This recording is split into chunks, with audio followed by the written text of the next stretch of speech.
ನೋಡ್ರ ಪ್ಲೇಸ್ ನೋಡ್ರು.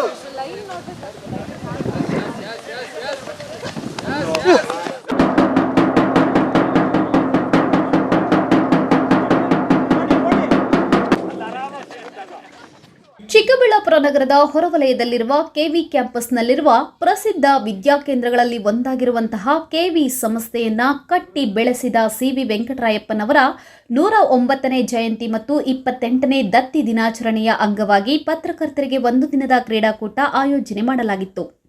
ಸದಾ ಸುದ್ದಿಯ ಹಿಂದೆ ಬೆನ್ನತ್ತಿ ಹೋಗುವ ಪತ್ರಕರ್ತರಿಗಾಗಿ ನಗರದ ಹೊರವಲಯದಲ್ಲಿರುವ ಸಿವಿವಿ ಕ್ರೀಡಾಂಗಣದಲ್ಲಿ ಸಿವಿವಿ ದತ್ತಿಯ ಅಧ್ಯಕ್ಷ ಕೆವಿ ನವೀನ್ ಕಿರಣ್ ನೇತೃತ್ವದಲ್ಲಿ ನಡೆಯಿತು. ಕ್ರೀಡಾಕೂಟದಲ್ಲಿ ಕ್ರಿಕೆಟ್, ಹಗ್ಗ ಜಗ್ಗಾಟ, ಚೀಲದ ನಡಿಗೆ, ಬ್ಯಾಸ್ಕೆಟ್ಬಾಲ್ ಎಸೆತ, musical chair, shot put, running race ಇನ್ನಿತರೆ ನಾನಾ ಕ್ರೀಡೆಗಳಲ್ಲಿ ಭಾಗವಹಿಸಿದ ಪತ್ರಕರ್ತರು ಎಂಜಾಯ್ ಮಾಡಿ ಬಹುಮಾನ ಗೆದ್ದು ಸಂಭ್ರಮಿಸುತ್ತಾರೆ. ಪ್ರತಿ ವರ್ಷ ಈ ಕ್ರೀಡಾಕೂಟ ಆಯೋಜನೆ ಮಾಡುವ ಸಿವಿವಿ ಸಂಸ್ಥೆಗೆ ಪತ್ರಕರ್ತರು ಧನ್ಯವಾದಗಳನ್ನು ತಿಳಿಸಿದರು.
ಸಿವಿವಿ ಜಯಂತಿ ಅಂಗವಾಗಿ ಪ್ರತಿ ವರ್ಷ ನವೀನ್ ಕಿರಣ್ ಅವರೇನು ಪತ್ರಕರ್ತರಿಗಾಗಿ ಕ್ರೀಡಾಕೂಟ ಆಯೋಜನೆ ಮಾಡ್ತಾ ಬಂದಿದ್ದಾರೆ. ಇದು ತುಂಬ ಸಂಯೋಜಿತವಾದಂತಹ ಕ್ರೀಡಾಕೂಟ ಅಂತ ನಾನು ಭಾವಿಸ್ಕೋತೀನಿ.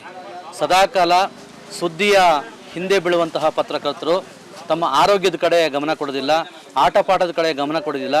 ಈ ಒಂದಿನ ಆದರೂ ಒಟ್ಟಿಗೆ ಎಲ್ಲ ಸೇರಿ ತಮ್ಮ ಇಷ್ಟವಾದಂತಹ ಆಟಗಳನ್ನು ಆಡೋದ್ರ ಮೂಲಕ ಆ ಮನಸ್ಸಿಗೆ ಒಂದು ಉಲ್ಲಾಸವನ್ನು ತಂದುಕೊಳ್ಳೋದ್ರ ಮೂಲಕ ತನ್ನ ಕಾರ್ಯಕ್ಷೇತ್ರದಲ್ಲಿ ಲವಲವಿಕೆಗೊಳಿಸ್ಕೊಳ್ಳೋದಕ್ಕೆ ಸಾಧ್ಯ ಆಗುತ್ತೆ ಅಂತ ನಾನು ಭಾವಿಸ್ತೇನೆ.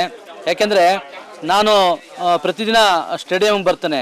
ಅದರಲ್ಲಿ ಬೆರಳೆಣಿಕೆ ಅಷ್ಟು ಪತ್ರಕರ್ತರು ಇವತ್ತು 70ಕ್ಕೂ ಹೆಚ್ಚು ಪತ್ರಕರ್ತರು ಬಂದು ತಮ್ಮ ಎಲ್ಲ ಏನು ಕೆಲಸ ಕಾರ್ಯಗಳನ್ನು ಬಿಟ್ಟು ಈ ಕ್ರೀಡಾಕೂಟದಲ್ಲಿ ಸಕ್ರಿಯವಾಗಿ ಭಾಗವಹಿಸೋದ್ರ ಮೂಲಕ ತಮ್ಮಲ್ಲಿರುವಂತಹ ಕ್ರೀಡಾ ಸ್ಫೂರ್ತಿಯನ್ನು ಮೆರೆದಿದ್ದಾರೆ. ಇದಕ್ಕೆ ಈ ಕ್ರೀಡಾ ಸ್ಫೂರ್ತಿ ಮೆರೆಯೋದಕ್ಕೆ ಅವಕಾಶ ಮಾಡಿಕೊಟ್ಟಂತಹ ಸಿವಿವಿ ದತ್ತಿ ಅಧ್ಯಕ್ಷರಾಗಿರುವಂತಹ ನವೀನ್ ಕಿರಣ್ ಸರ್ ಅವರಿಗೆ ಪತ್ರಕರ್ತರ ಪರವಾಗಿ ಅನಂತ ಧನ್ಯವಾದಗಳನ್ನು ಅರ್ಪಿಸ್ತೇನೆ. ಇನ್ನು ಒಂದು ದಿನದ ಕ್ರೀಡಾಕೂಟವನ್ನು ಆಯೋಜನೆ ಮಾಡಿದ್ದ ಸಿವಿವಿ ದತ್ತಿಯ ಅಧ್ಯಕ್ಷ ಕೆವಿ ನವೀನ್ ಕಿರಣ್ ಮಾತನಾಡಿ, ಪತ್ರಕರ್ತರು ಸದಾ ಸುದ್ದಿ ಸಂಗ್ರಹದ ಗುಂಗಿನಲ್ಲಿದ್ದುಕೊಂಡು ಒತ್ತಡದಲ್ಲಿ ಕಾರ್ಯನಿರ್ವಹಿಸುತ್ತಾರೆ. ಇದನ್ನರಿತುಕೊಂಡು ತಮ್ಮ ಸಂಸ್ಥೆ ಪ್ರತಿ ವರ್ಷ ಪತ್ರಕರ್ತರಿಗಾಗಿ ಕ್ರೀಡಾಕೂಟವನ್ನು ಹಮ್ಮಿಕೊಂಡು ಬರುತ್ತಿದೆ. ಕ್ರೀಡಾಕೂಟದಲ್ಲಿ ಹಿರಿಯ ಪತ್ರಕರ್ತರು, ಯುವ ಪತ್ರಕರ್ತರು ಸೇರಿದಂತೆ ಅನೇಕರು ಕಿರಿಯ ಹಿರಿಯ ಎಂಬ ಭೇದ ಭಾವವಿಲ್ಲದೆ ಕ್ರೀಡಾಕೂಟದಲ್ಲಿ ಭಾಗವಹಿಸುತ್ತಾರೆ. ಈ ಮೂಲಕ ಸಂತೋಷ ಪಡುತ್ತಾರೆ. ಕ್ರೀಡೆಗಳಲ್ಲಿ ಪ್ರತಿಯೊಬ್ಬರೂ ಭಾಗವಹಿಸಬೇಕು. ಕ್ರೀಡೆಗಳು ಮಾನಸಿಕ ಮತ್ತು ದೈಹಿಕ ಆರೋಗ್ಯವನ್ನು ಕಾಪಾಡುತ್ತದೆ. ಈ ಹಿನ್ನೆಲೆಯಲ್ಲಿ ಪ್ರತಿಯೊಬ್ಬರೂ ಕ್ರೀಡೆಗಳಿಗಾಗಿ ಸಮಯವನ್ನು ಮೀಸಲಿಡಬೇಕು ಎಂದರು. 28ನೇ ದತ್ತಿ ದಿನಾಚರಣೆ ಮತ್ತು 109ನೇ ಸಿವಿವಿ ಜಯಂತಿ ಅನೇಕ ಕಾರ್ಯಕ್ರಮಗಳ ಮುಖಾಂತರ ಇವತ್ತಿನ ವಿಶೇಷ ಏನು ಅಂತಂದರೆ, ನಮ್ಮ ಚಿಕ್ಕಬಳ್ಳಾಪುರ ತಾಲೂಕು ಮತ್ತು ಜಿಲ್ಲೆಯಾದ್ಯಂತ ಇರತಕ್ಕಂತಹ ಪತ್ರಕರ್ತ ಮಿತ್ರರು ಯಾರ್ಯಾರು ಪ್ರತಿನಿತ್ಯ ಸುದ್ದಿ ಮಾಡುವುದು, ಸುದ್ದಿ ಹಿಂದೆ ಓಡುವುದು, ವಿಶ್ಲೇಷಣೆ ಮಾಡುವುದು, ಅನೇಕ ರೀತಿಯಲ್ಲಿ ಜೀವನದಲ್ಲಿ ಒತ್ತಡದಲ್ಲಿ ತೊಡಗಿಸಿಕೊಂಡಿರ್ತಾರೆ. ಅವರಿಗೆ ಒಂದು ದಿನ ಸ್ವಲ್ಪ ಕ್ರೀಡಾಂಗಣದಲ್ಲಿ ಕ್ರೀಡಾ ಚಟುವಟಿಕೆಗಳನ್ನು ನಡೆಸೋದು, ಕ್ರೀಡಾ ಸ್ಪರ್ಧೆಗಳನ್ನು ನಡೆಸೋದು. ಇವತ್ತು ಅವರಿಗೆ 100 ಮೀಟರ್ ಓಟ, ಹಗ್ಗಜಗ್ಗಾಟ, ಕ್ರಿಕೆಟ್, ಇನ್ನು ಶಾಟ್ಪುಟ್ ಎಸೆತ, ಈ ಥರ ಅನೇಕ ಕ್ರೀಡೆಗಳನ್ನು ಏರ್ಪಾಟು ಮಾಡಲಾಗಿತ್ತು. ಮೊದಲನೇದಾಗಿ ಬಂದಿರತಕ್ಕಂಥ ಪ್ರತಿಯೊಬ್ಬ ಪತ್ರಕರ್ತನಿಗೆ ತುಂಬ ಹೃದಯದ ಧನ್ಯವಾದಗಳನ್ನ ಅರ್ಪಿಸ್ತೇನೆ. ಇವತ್ತು ಸುಮಾರು 70ಕ್ಕೂ ಹೆಚ್ಚು ಪತ್ರಕರ್ತ ಮಿತ್ರರು ಬಂದು ಈ ಕ್ರೀಡಾಕೂಟದಲ್ಲಿ ಭಾಗವಹಿಸಿ ಒಂದಷ್ಟು ಸಮಯ ಯಾವುದೇ ತಾರತಮ್ಯ ಇಲ್ಲದೆ, ಯಾವುದೇ ಭೇದ ಭಾವ ಇಲ್ಲದೆ ಎಲ್ಲರೂ ಒಗ್ಗಟ್ಟಾಗಿ ಕಳೆದಂಥ ಈ ಸಂದರ್ಭ ನಿಜವಾಗ್ಲೂ ಸಹ ತುಂಬ ಮೆಚ್ಚುಗೆ ಮಾಡತಕ್ಕಂಥದ್ದು ಅಂತ ನಾನು ಹೇಳಲಿಕ್ಕೆ ಬಯಸ್ತೇನೆ. ಪ್ರತಿ ವರ್ಷ ಕಳೆದ 25 ವರ್ಷಗಳಿಂದ ಸತತವಾಗಿ ನಾವು ಏನು ದತ್ತಿ ದಿನಾಚರಣೆ ಅಂಗವಾಗಿ ಪತ್ರಕರ್ತ ಮಿತ್ರರಿಗೆ ಕ್ರೀಡಾಕೂಟವನ್ನು ಆಯೋಜನೆ ಮಾಡ್ತಾ ಬಂದಿದ್ದೀವಿ.